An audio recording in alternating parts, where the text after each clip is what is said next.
to. So just in terms of the announcement, so just remembering, so first of all, you've got an assignment due this week. It's due on Friday afternoon. I think it might pay if we record this session, Barbara, for purposes. So yeah, you've got your assignment due this on Friday afternoon on the 22nd, and we will do our very best to have that returned to you. So we will get our marking group, which includes your tutors and ourselves, and we will seek to get that done by the latest, which is Monday, the 1st of November. If we are for any reason unable to complete by then, I don't foresee that being a problem, but I just want to, things can materialize. We will get in touch with you. The reason that we want to get it back to you, of course, is that I know most of you will be interested in where you sit leading into the exam. I've never been particularly comfortable with the kind of instrumental way that people think about this, where they go, right, I'm sitting on 60%, therefore I just need to get this in the final exam. I don't think that's necessarily a good way to think about final exams, but I understand there's some comfort in knowing where you do stand and what that might mean. So we will do our very best to ensure that those are back to you, and that's a part of the reason that we made a couple of adjustments to I suppose the teaching timetable in some ways. Today and on Friday will be your last official tutorials in the unit. So, and the reason we made that decision is because there's a very short turnaround now between the end of semester and exams. So in the past, there used to be things like a week break where you could do study and all that kind of stuff. Pretty much now it's you finish the semester on Friday and you sit exams starting on Monday. And I've always been a person that believes that you need time to reflect on material and to do some work studying it and thinking about it. I think universities are interested potentially in driving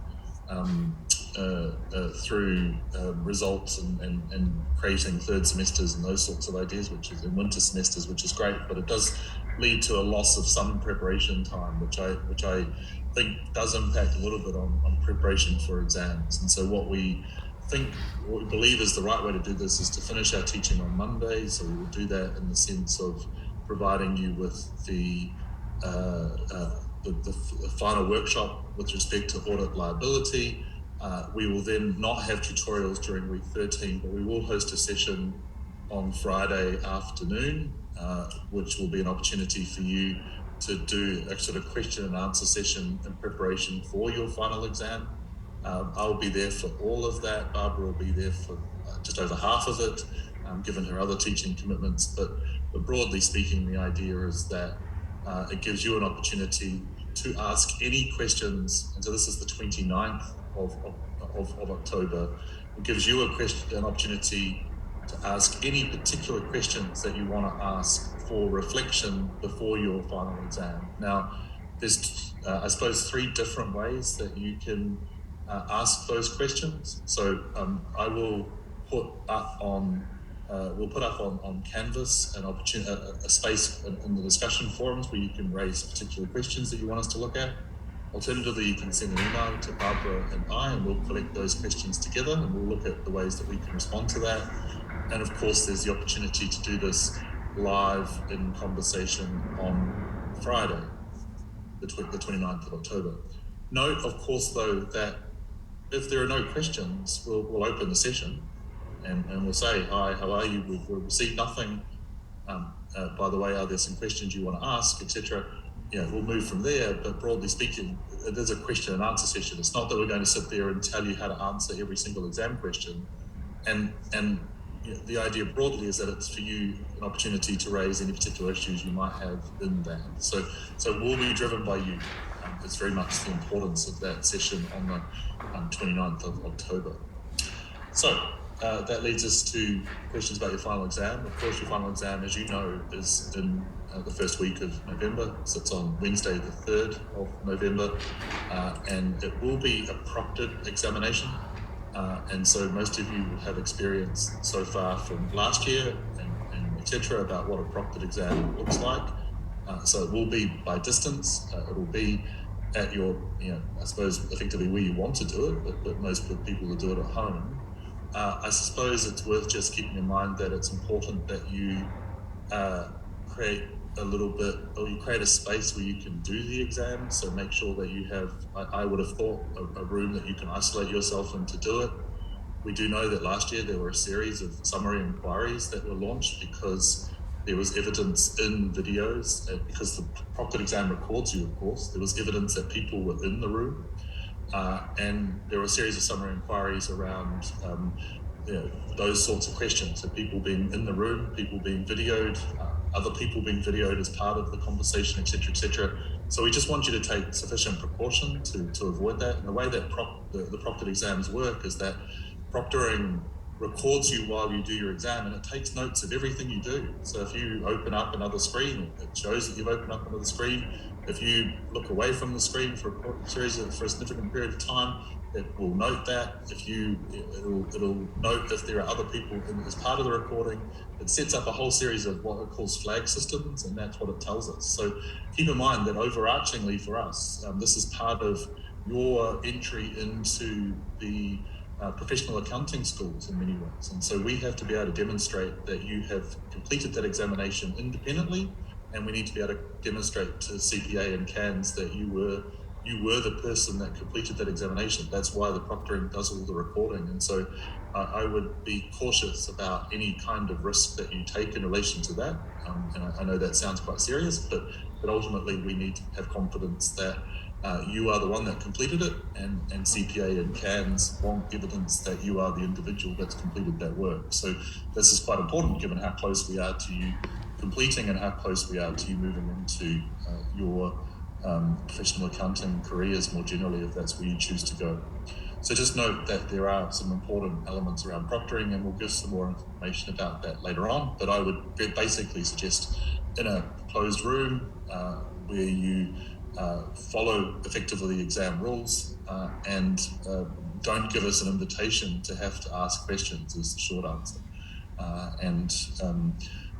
That there's just a general process that the university is suggesting around proctoring as well. I know that the business school is about to release a general advice sheet around proctoring exams for all students because of some of the challenges around that.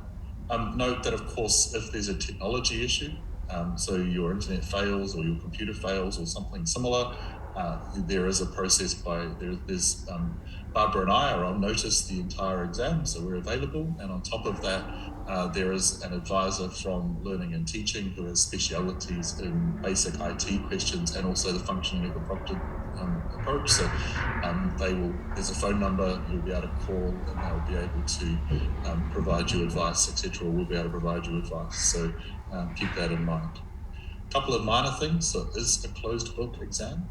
So that means that no materials are permitted except for an English language to foreign language dictionary. That is permitted.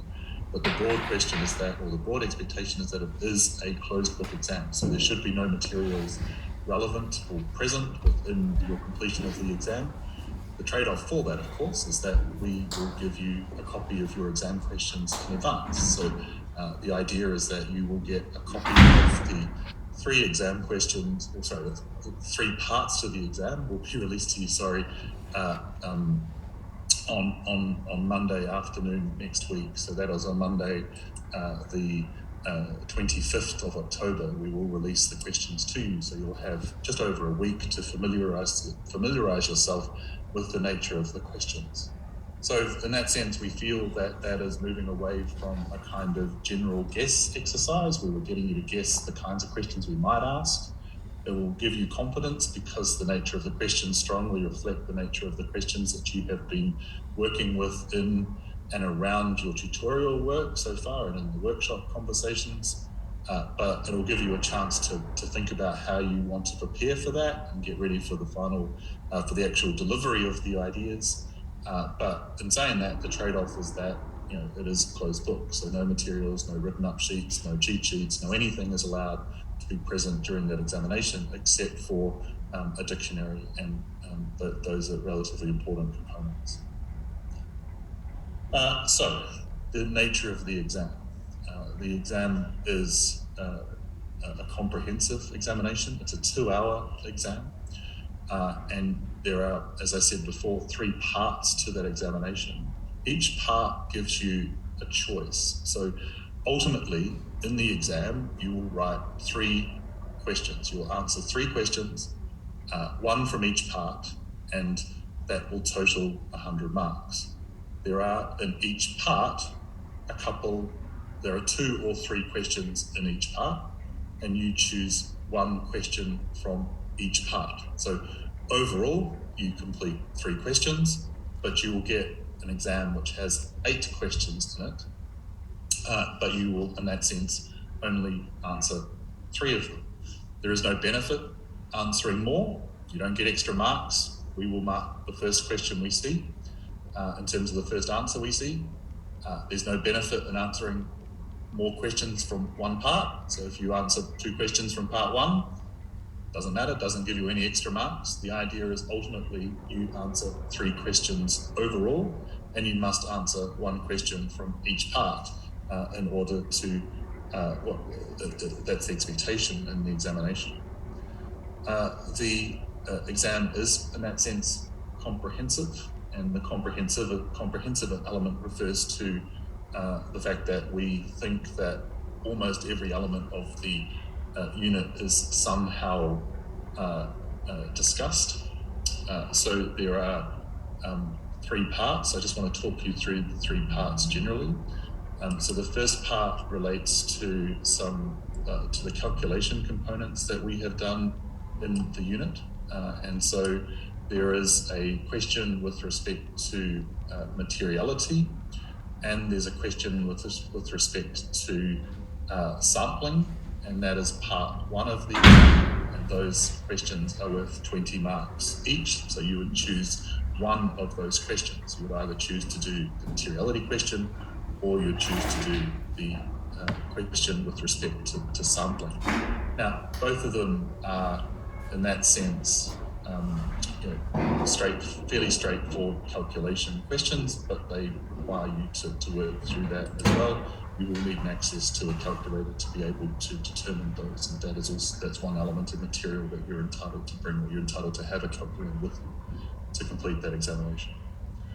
Question 2, or part 2, sorry. So part 1 is calculations, and it's about either materiality or sampling. You choose 1 of those questions. They're worth 20 marks in the final exam.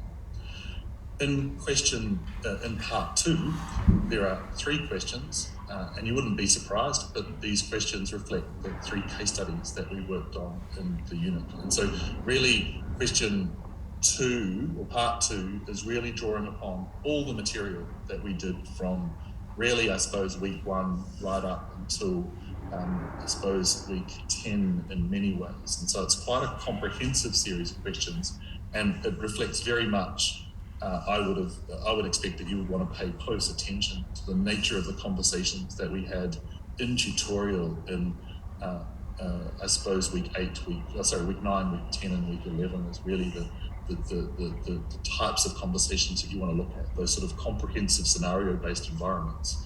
So the first question in part 2 is in relation to revenue. The second question is in relation to financial instruments and fair value.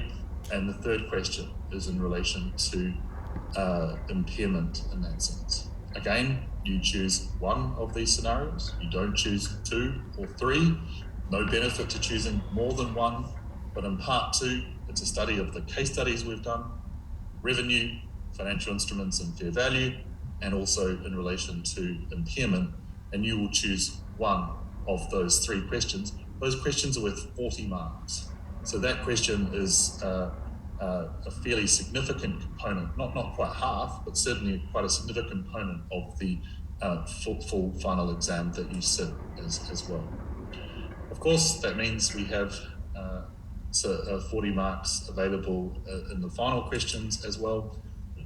The final part 3, again has 3 questions, and those questions, you choose 1 of those 3 questions. 1 is about the audit expectation gap. It's a general question similar to what you've been doing in your assignment work, and ones we've discussed multiple times now in the final exam. The second question is in relation to the space of social and environmental assurance activities, which you have done this week in relation to an element of what we've done this week in relation to the assurance activities. And the third question is in relation to audit liability, which we will do next week as well. So in that sense, there are three significant parts. You choose one question from each part, and you must answer 3 questions in total. So 1 from each part, 3 in total. That equates to 100 marks in your final exam. A couple of other things to note. It's not we don't require formal referencing in the final exam. That would be unreasonable.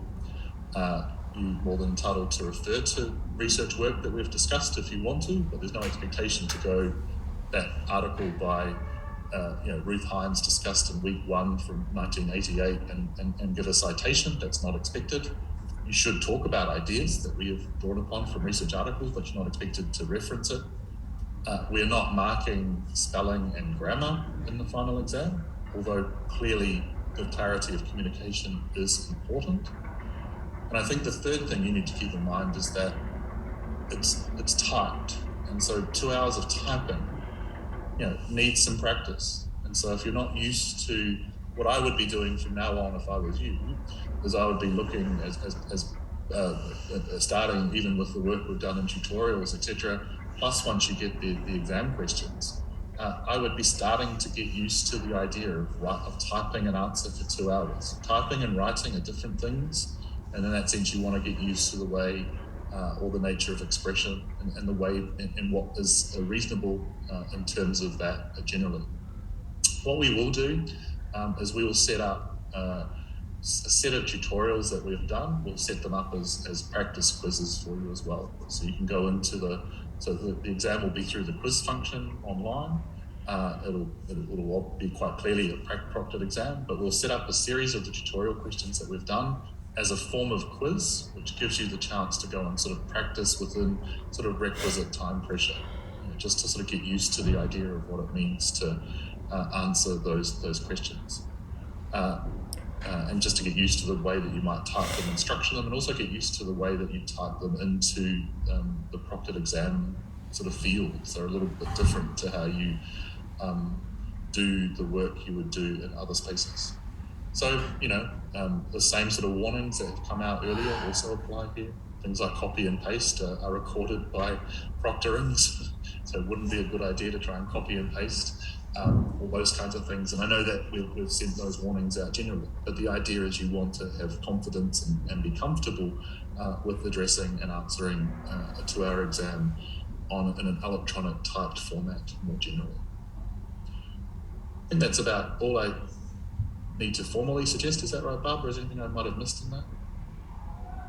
I think we're not going to have any table, any other things. Everything is going to be basically writing a response. So some calculations. So it's going to be simple calculations, how you consider the numbers. So I think the practice is going to be a very good resources for them to, be used to the environment of typing instead of writing in the final exams.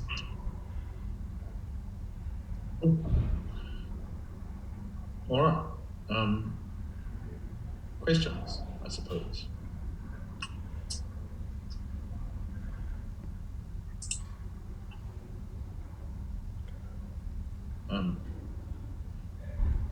Sorry, I'm just no, we will give you the absolute questions.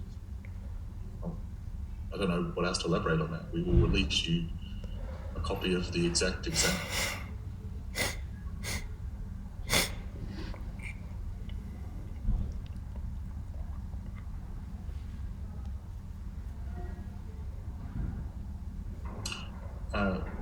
So part 3 is how do you answer that? So 1 is a conceptual question. 1 is a scenario-based study of social and environmental assurance, and 1 is a scenario-based study of audit liability.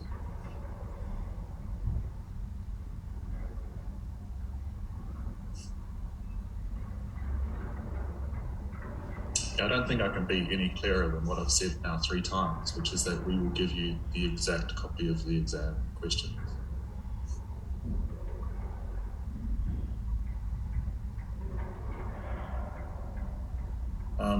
Tanya, that material is disclosed in the unit outline, so I invite you to read the unit outline.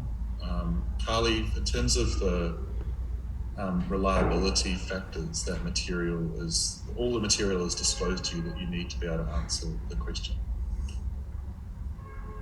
So there's no expectation to bring any other material to the exam. There's nothing missing. All the material needed to answer the questions is available for you.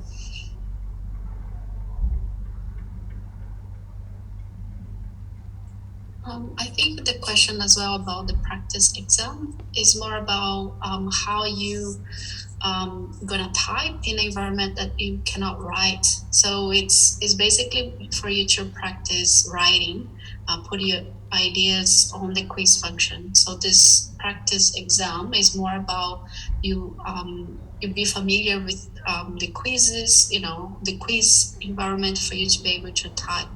It's not necessarily the exam questions itself, the practice. Yeah, so the practice exams will just be the tutorial questions that you've been working through. And the idea is that, they'll just be opportunities for you because they are very close relationships, so there'll be a close relationships to the final exam. They just give you an opportunity to get, as Barbara was suggesting just now, an opportunity to get used to sort of developing answers in that format. We won't be setting up the exam as the final exam as a practice exam because that creates temptations to copy and the like. No. So I think the point is, and we've got to keep in mind that this is not about quantity, it is about quality, and we're looking about how have you engaged with the relevant materials that we've been working with over the semester. Delighted, for example, that this week there have been a number of people who have started to send through copies of or answers, to tutorial questions. That's the kind of engagement work that shows that people are seeking to understand the expectations that we're looking for. And every one of those students have got feedback from us about the quality of their work. So again, that's something you might want to think about doing.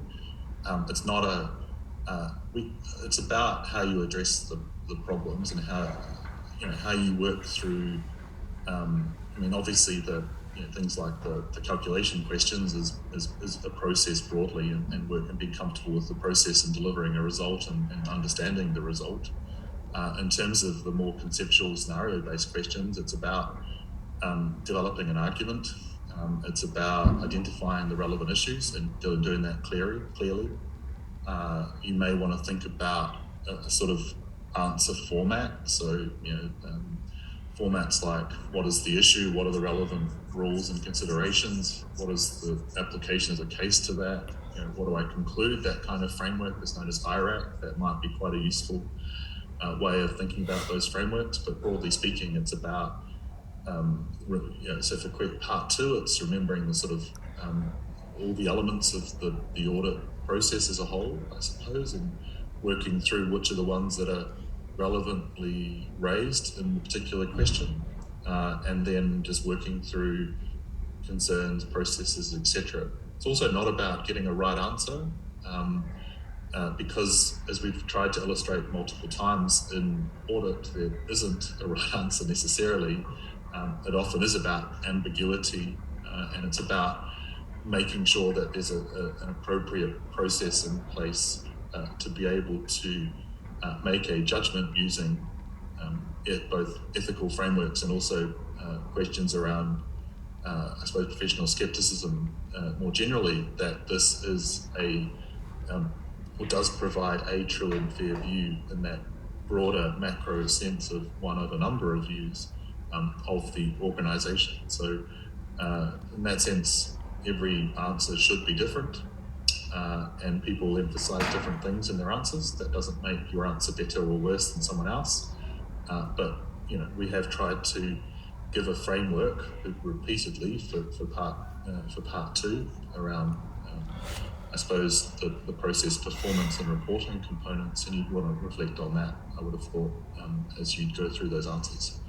Part 3 is slightly different because there's a conceptual question and there's a couple of scenario-based questions. Ultimately, it's about how you address those questions more generally and how you come about it. So it's not a quantum exercise, it's a quality exercise. It's about showing engagement with the learning materials that we have done. But I think for those that have participated actively in tutorials and those that have participated actively in workshops, I don't think there should be a problem with the examination. I do know that some people haven't participated actively, so that might be a challenge more generally. You only did a calculator, Jackson, for the first question, for part 1, for question 1 and 2, and part 1, and yes, you're entitled to have a calculator to be able to address that.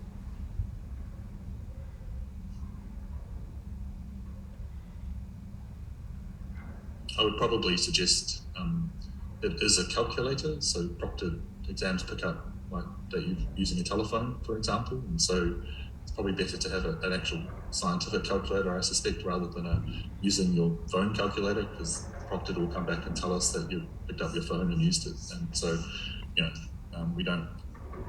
Well, obviously we can't actually see what you're necessarily doing, but the idea is you don't want to raise the query, I suppose.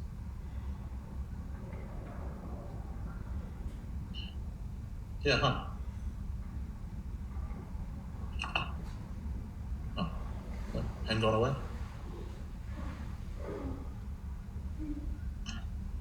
Sorry. Hello, Barbara and David.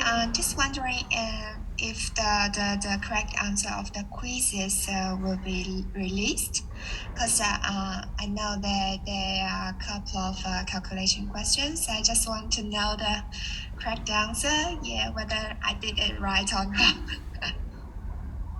I think we can probably look at releasing for the relevant calculation questions, just the working of that. That's easy to do, sure. Thank you.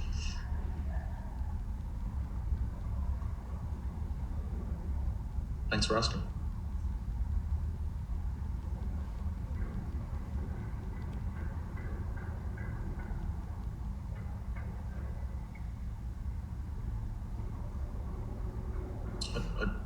So Proctorio has a built-in calculator in it as well. I think I said you can use a calculator. I'm not sure why you're asking that, Jackson. I'm just saying you probably shouldn't use your phone calculator. But there is a built-in calculator on Proctorio as well if you want to use that.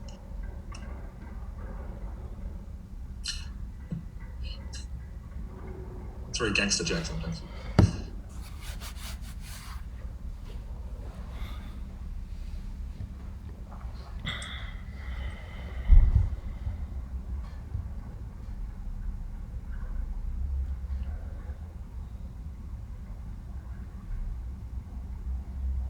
All right, well, it appears that the questions have come to a halt for the meantime.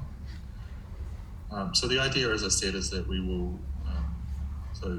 you're answering what you'll see in front of you, and you'll see this a little bit on Monday when we release the format to you.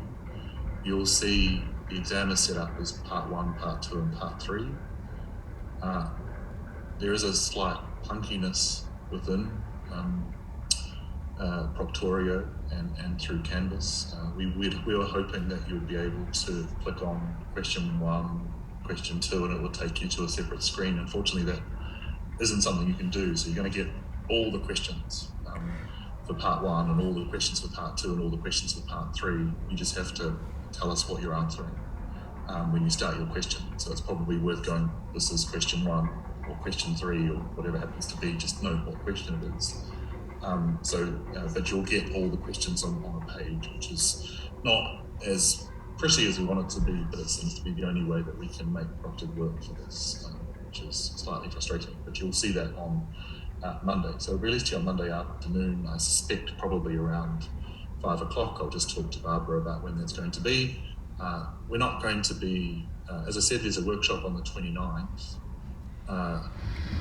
We are not going to be answering questions like, how do I answer question 1?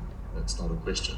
I think what we mean by that is, you need to ask specific questions about, hey, I'm not sure about this process around, reliability factors. Can you tell me what that means and how to do it in this calculation? That's the kind of question more generally.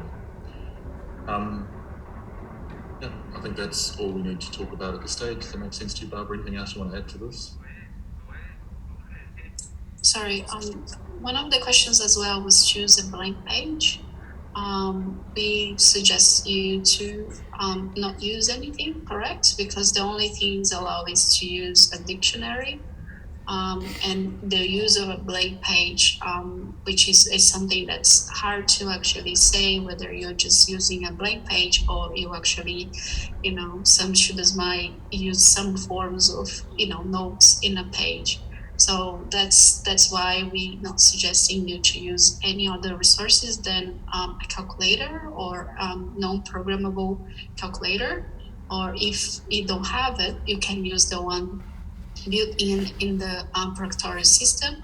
So, and the rest is going to be everything on your mind, on your memory, of what is going to be the responses that you want in each questions, which is you're going to prepare yourself for at least a whole week before the exam. And what I would be really encouraging you to think about is preparing, I think, a plan. That's what I would be working on. I'd be thinking about, right, so by the exam time or by perhaps the end of the week next week, you've decided which questions you want to answer. I'm going to answer question 1, question 5, and question 7. And I would be working on developing a plan which you have in mind, and you walk into the exam, or you open up the exam more realistically. You can open up those, question 1, question, part 1, part 2, part 3. Just note down your plan and then go about writing your answers to the plan. That would be the way that I would do this. I wouldn't be trying to memorize answers. That's not an effective strategy. We know that most people can remember above a certain amount, around about sort of 20% of what they try to remember. I think it's much more comfortable to go in and write to a plan. You may have developed an answer to that plan previously and you may have key parts, but it's not a memory test in the sense of, memorizing a pre-drafted answer. What the idea is to present your material, and I would have thought the way to do that is to develop a plan of 4 or 5 elements to talk about and just go through developing that and writing it up.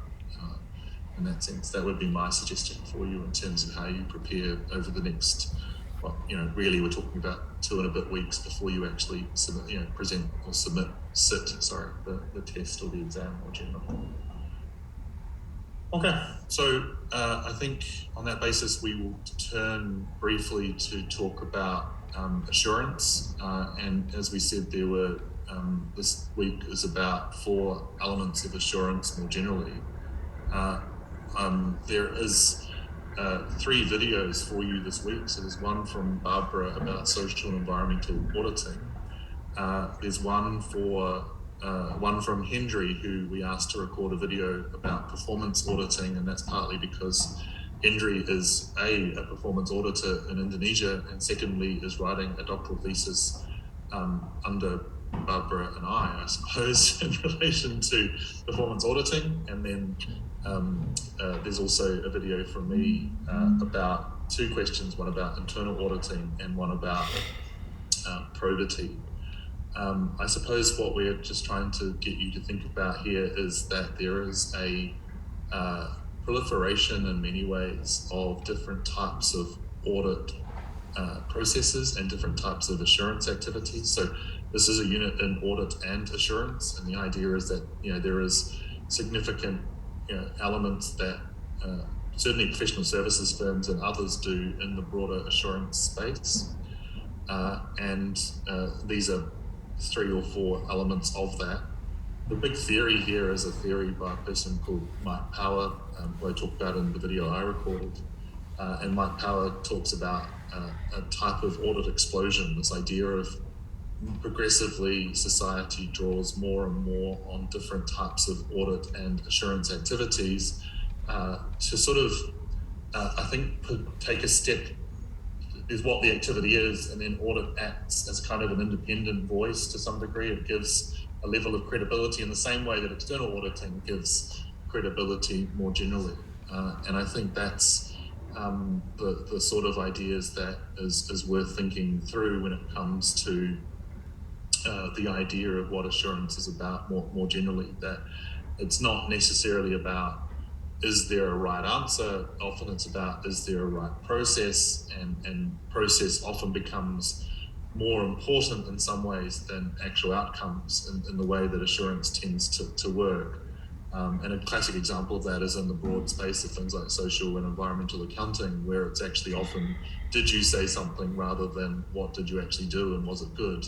And that would be, some of the conversations that, say, Barbara did in her own doctoral thesis, for example, a little while ago now, that, all corporations tell really nice stories, but doesn't actually necessarily address the more substantive things they're talking about. So I think we were always, in Barbara's doctoral work, we're always quite amused is the wrong word, but concerned, I suppose, about things like Petrobras, which is a very large petrochemical company in Brazil, talking about things like allowable death. We're saying that, this year has been a good year because we didn't cause as many deaths as we did last year, and that kind of stuff. And it's like, but you still did leave, members of your organization did die during your activities still.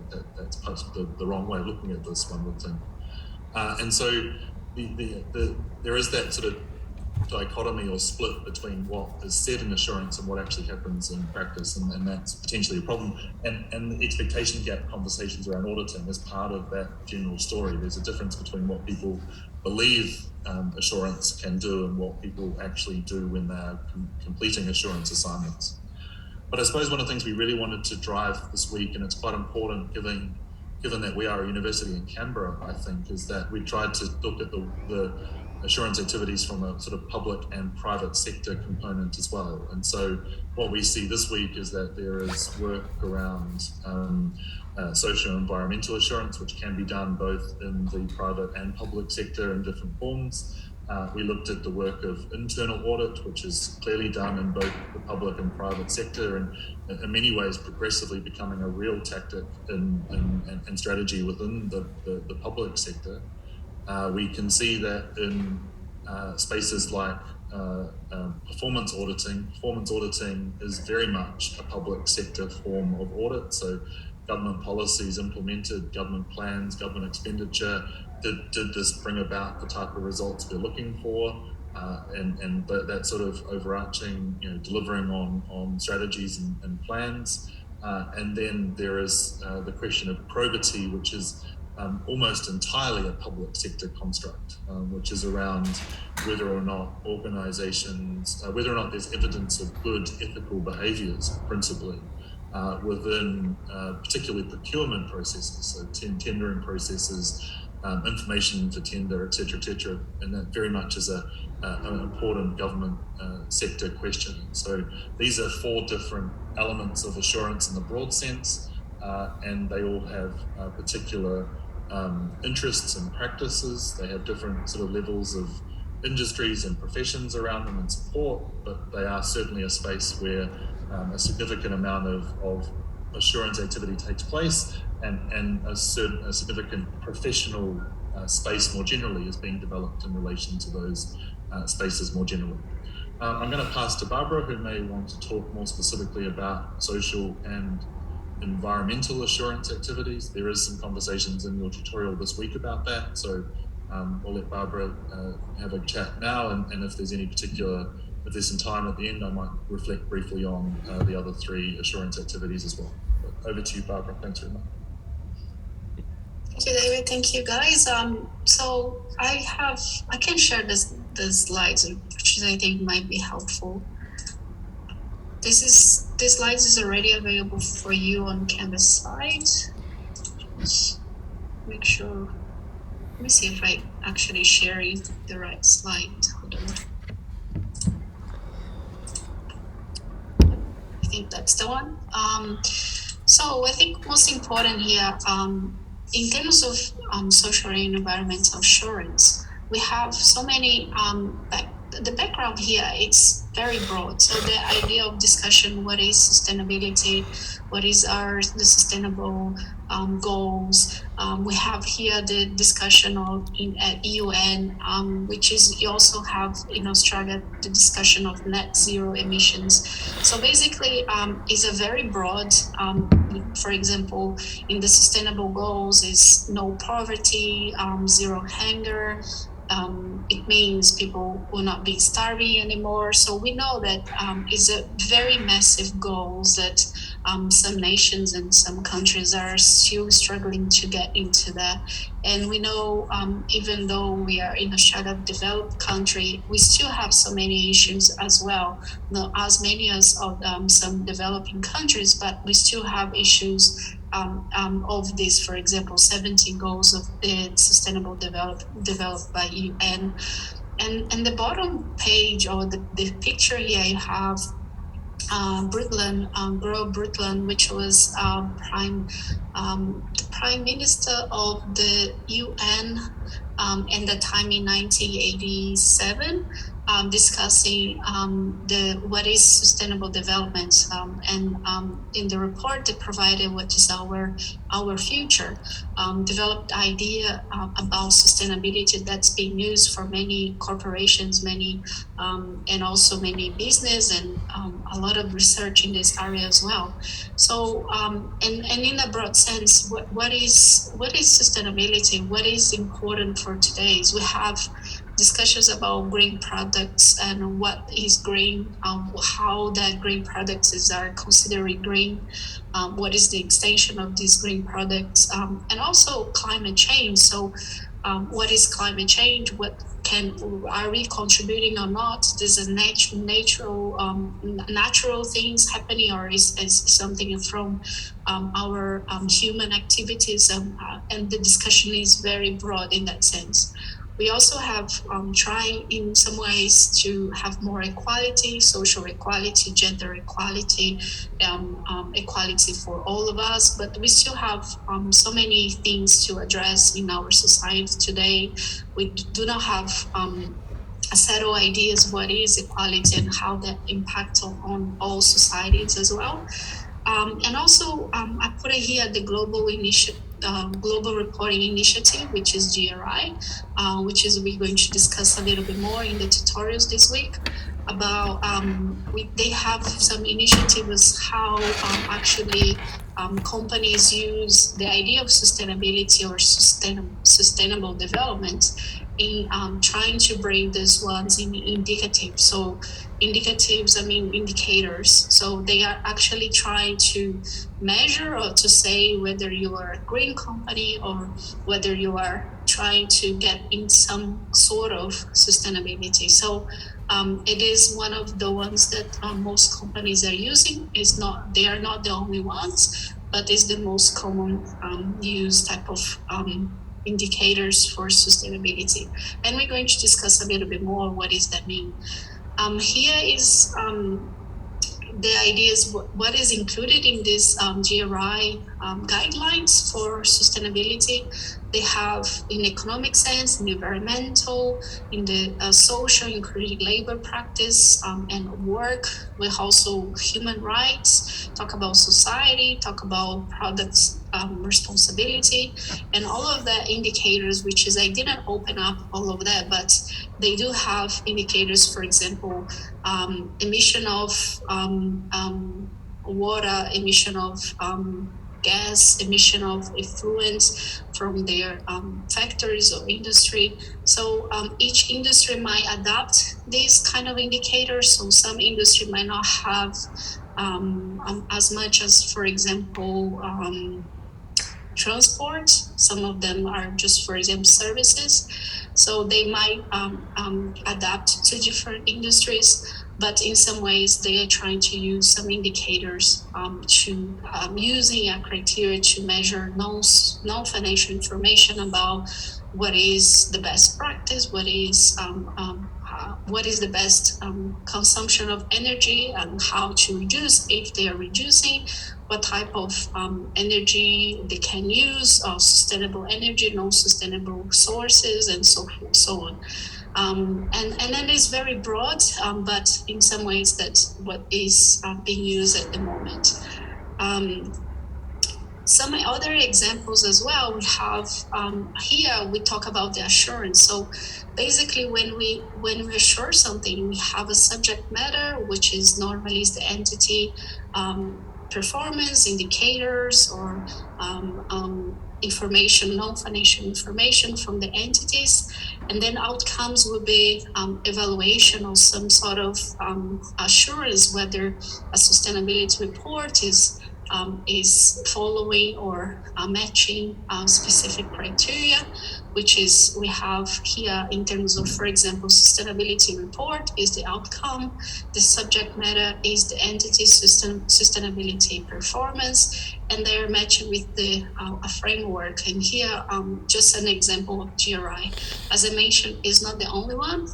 It's just the most common use at the moment. We also have, so for example, greenhouse statement about whether a company are emitting a greenhouse emissions according to a specific criteria. And we do have international guidelines. We have Australian guidelines in terms of emission, and then they compare this what the entities are actually doing in practice. We also have the water reports, which is Australia also have a unique criteria as well, how to see how the entities acknowledge the guidelines, how they use, and how they put that in practice. So this is, in some ways, they have, in terms of assurance, you can have a reasonable assurance or limited assurance. And all of this two type of assurance we already mentioned before in terms of general idea of assurance. And here I just want to show you an example, which is we're going to discuss this more in the tutorials this week. So your assurance the sustainability report of a company, and this company is a milk factory. For some reason, David, I don't know what happened. Why we are focused on milk this week? Some way we connected without saying too much. What that was about milk, I don't know. Come from New Zealand, we're all about milk in New Zealand. Yeah, it was something, I don't know.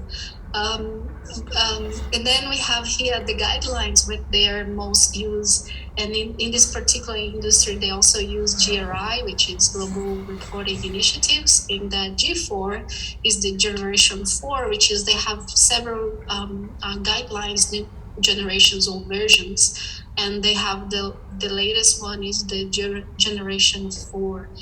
And then you have they are not doing this for the first year, it's the second year. The clients also receive unqualified opinions since 2008. And you assure mostly non-financial performance, physical characteristics, and behaviors using inspection, observation, confirmation, inquire, analytical procedures, and also compare with the milk industry. You also assess the materiality as a measure of sustainable development, and you didn't find any significant evidence contrary to good practice. However, the collection of water raised some concerns, and you asked the managers the reasons why the collection of water, why they are collecting water from the local river. The quality of the disposal water was below the guidelines of the local council. And then you receive the response from your clients that all milk factories are doing the same practice. So they are not doing anything new. They are just following what is the other factories are doing as well. And then I have here some questions. So do you believe that the use of water is important for your assurance engagement? How do you consider the measurement of sustainable development? So in the first one about the use of water is some of the indicators as well of sustainable development of the UN Sustainable Development Goals. You're also saying that materiality is a measure of sustainable development. So you might need to consider what is sustainable development, what is important here in this particular practice. So how do you consider sustainable development? How does this materiality has an impact on your assurance? If there is an impact, what is the impact? How that it's impacting your particular assurance? If other factors are using similar practice, what actually your assurance? Is there any consequence of your report to external users? So all of that are very important questions. I leave here a little bit of challenge provided by Anthony Fanau in 2021, which is a very recent news about sustainability and the challenges of in the social and environment assurance. One of that, it's not something new, but it also repeating some of critiques that we also have in the literature, that what is this sustainable development and whether this sustainable development are solving problems of environmental crisis. The response that some, and especially Anthony, was showing that we are not responding to all the environmental crises we have at the moment.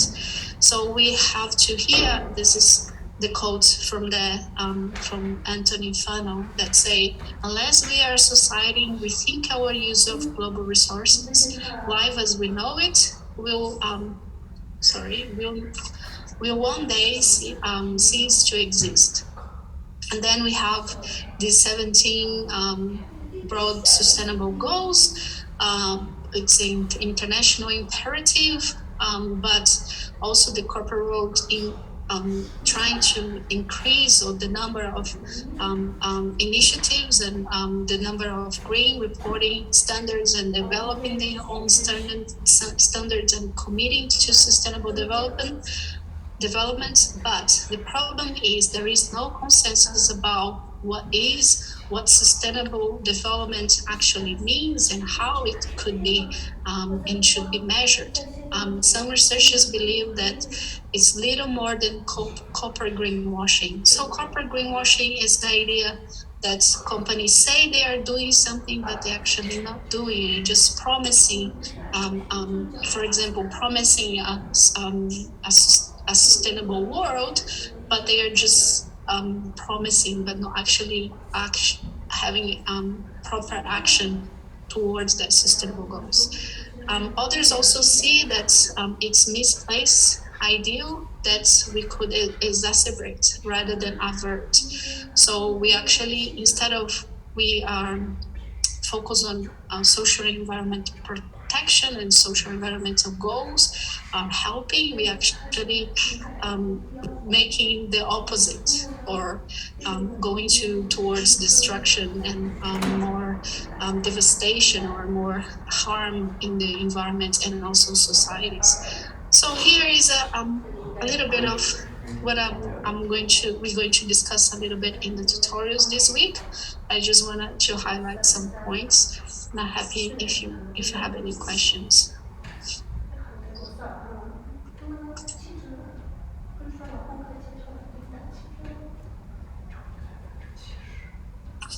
Yeah, thank you, David. Brundtland was the former prime minister from Norway, and the chair of the World Commission on. Thank you. I was trying to remember the position of Gro Brundtland in the particular time, but you're correct. Yeah. So in some ways, it's very well known, the Brundtland report. If you never heard about, I'm happy to give you the link as well of the Brundtland report. But in some ways, it's the idea of sustainable development that we have today, or we have discussed in so many ways, coming from this particular report. And we are still discovering or understanding what is actually sustainable means and how actually that can be put in place. Yeah, it's a classic definition that sustainable development is meeting the needs of the current generation, the present generation, without compromising the future needs or the needs of future generations. That's the classic definition. Some of the work that I've done and published in this space has said that we kind of miss out the next part of that. So the second part of that definition then sort of talks about the overarching priority should be given to the eradication of poverty. The second element is then development, which is effectively satisfying elements of environmental development and environmental needs.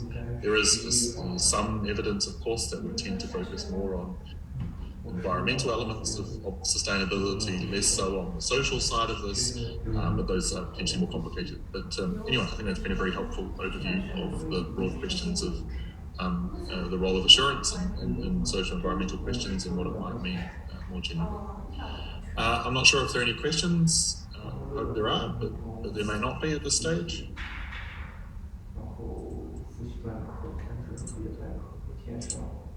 All right, on that basis, I think we will probably call the session to a close. We can stop the recording, but thanks very much for being here. Looking forward to the conversations that we have next week and also in your preparation for your final exam as well. And looking forward very much to your submissions for your final assignment on the 22nd of October. Take care, enjoy your tutorials this week, and we'll be in touch with you very soon. Thanks very much. Take care. Bye.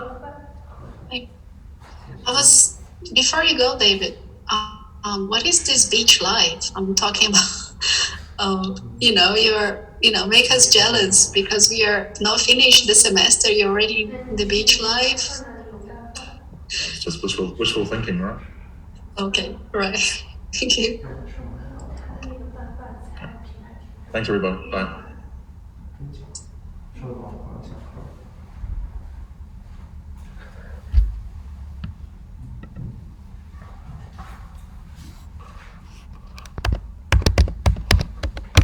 Thanks， 好，